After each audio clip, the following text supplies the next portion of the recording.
ان کی یہ حالت درست کی، اور جب محسوس کیا کہ ہمارے مسلمان بھائی لاہور کے اندر پریشان ہیں اور صرف حکومت وہاں باقاعدہ اسلام کے شعار مسجد کے اوپر قبضہ کر کے بیٹھی ہے، مسجد کو استبل بنا کے رکھی ہے، وہاں ان کے گھوڑے باندھے جاتے ہیں، ان کے کمروں کے اندر ان کے فوجی ٹھہرتے ہیں، تو انہوں نے بالا کوٹ کا رخ کیا اور اس طرف جا کر کے وہاں لاہور کو اور سرحد کو اپنا مرکز بنا کر کے ان کے خلاف جنگ چھیڑی۔ آخرکار انہیں بھی اپنے ہی مسلمان افغان مجاہدوں کی غداری کی وجہ سے اور ان کے بغاوت کی وجہ سے انہیں بھی وہاں نقصان اٹھانا پڑا، اور یہ دونوں عظیم مرد مجاہد یہ دونوں شہید ہو گئے،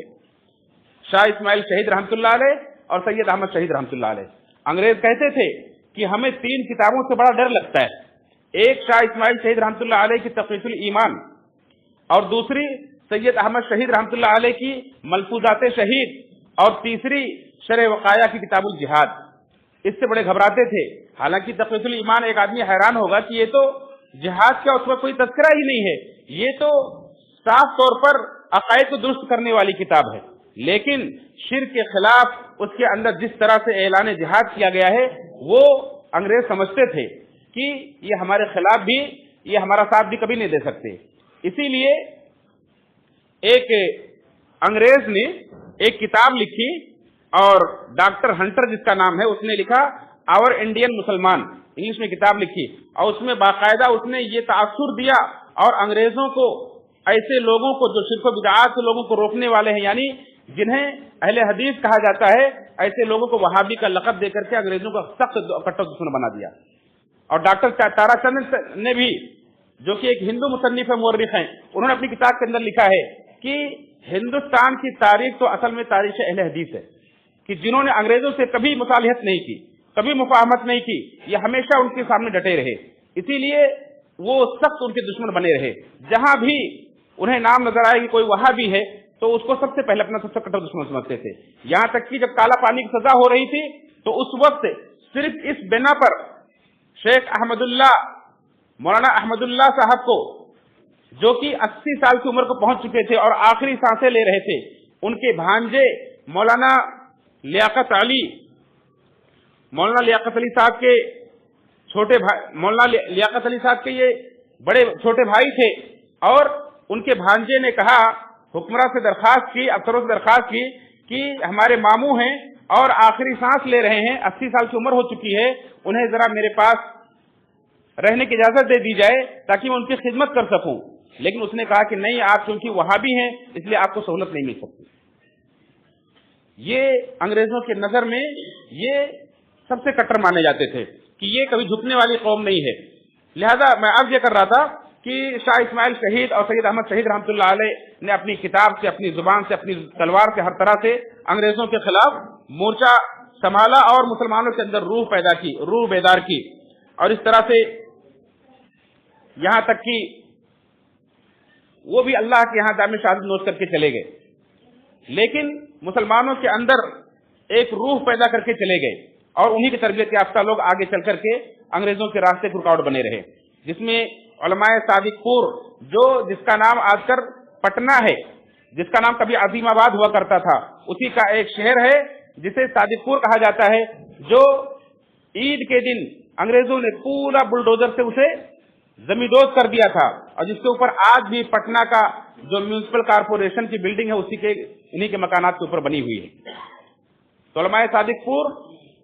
انہوں نے بڑھ چڑھ کر کے حصہ لیا جنگ آزادی میں، یہاں تک کہ پنڈت جواہر لال نہرو جو ہندوستان کے پہلے وزیر اعظم تھے، جب یہ پٹنہ گئے ایک بار تو انہوں نے اس موقع پر کہا تھا کہ سارے ہندوستان کے لوگوں کی جنگ آزادی میں جو قربانیاں رہی ہیں اس کو اگر ترازو کے ایک پلڑے میں رکھ دیا جائے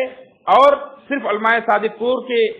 قربانیوں کو ایک پلڑے میں رکھ دیا جائے تو علماء صادق پور کا پلڑا جھک جائے گا، اتنی قربانیاں ان کی رہی ہیں۔ آپ تصور کیجئے کہ جن کے پورے گاؤں کو عید کے دن جب لوگ سارے ملک میں، ساری دنیا میں لوگ عید کی خوشیاں منا رہے تھے، تب ان کے گھروں پر بلڈوزر چل رہے تھے، اور ان کے ساتھ جو کچھ ہوا، کالے پانی کی سزائیں ہوئی، جو پھانسی ہوئی وہ تو ہوئی، خود ان کے گھر بھی محفوظ نہیں رہے، اس طرح سے بڑی عظیم قربانیاں دی۔ یہ تو اب آئیے دیکھیں 1857 کے بعد کیا ہوتا ہے، جب ہندوستان کے